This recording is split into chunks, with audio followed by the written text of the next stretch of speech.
నిన్న ఏషియా కప్లో భాగంగా ఇండియా వర్సెస్ ఓమన్ మ్యాచ్ కంప్లీట్ అయింది కదా. అయితే ఈ మ్యాచ్లో హర్షదీప్ సింగ్ ఒక రికార్డు క్రియేట్ చేశాడనే చెప్పాలి. ఆ రికార్డ్ ఏంది భయ్యా అంటే, మనకి ఇంటర్నేషనల్ T20 క్రికెట్లో ఇండియన్ టీం తరఫున మరి ఫస్ట్ 100 వికెట్ టేకింగ్ బౌలర్గా అయితే నిలవడం జరిగిందనమాట. అయితే ఇప్పటి వరకు ఇండియన్ బౌలర్స్ ఎవరు కూడా 100 వికెట్స్ తీసుకోలేదు భయ్యా అంటే T20లో ఎవరు కూడా తీసుకోలేదు. మరి ఫస్ట్ టైం హర్షదీప్ సింగే తీసుకున్నాడు అనమాట. అది కూడా 64 మ్యాచెస్లో.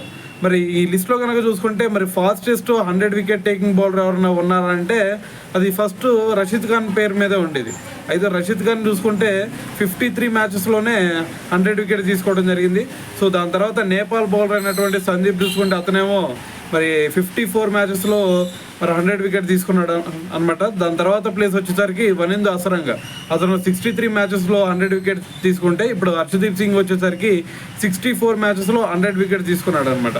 సో మరి దీంతో పాటు మరి హైయెస్ట్ వికెట్ టేకింగ్ బౌలర్స్ ఎవరు భయ్యా అంటే మనకి ఈ లిస్ట్లో చూసుకుంటే ఫస్ట్ రషీద్ ఖానే కనిపిస్తాడు. ఎందుకంటే ఇప్పటి వరకు ఇంటర్నేషనల్ T20 కెరీర్లో చూసుకుంటే అతను ఏకంగా 174 వికెట్స్ తీసుకోవడం జరిగిందనమాట. సో దాని తర్వాత ప్లేస్లో వచ్చేసరికి మరి మీ అందరికీ టిమ్ సౌదీ తెలుసు కదా. సో అతనైతే సెకండ్ ప్లేస్లో ఉన్నాడు, మొత్తం 164 వికెట్స్ తీసుకున్నాడు. సో దాని తర్వాత ఇష్ సోదీ తెలుసు కదా, సెకండ్ ప్లేస్లో వచ్చేసరికి టిమ్ సౌదీ. దాని తర్వాత థర్డ్ ప్లేస్లో వచ్చేసరికి ఇష్ సోదీ వచ్చేసరికి ఇప్పటి వరకు ఏకంగా 150 వికెట్స్ తీసుకొని థర్డ్ ప్లేస్లో అయితే ఉండటం జరిగిందనమాట.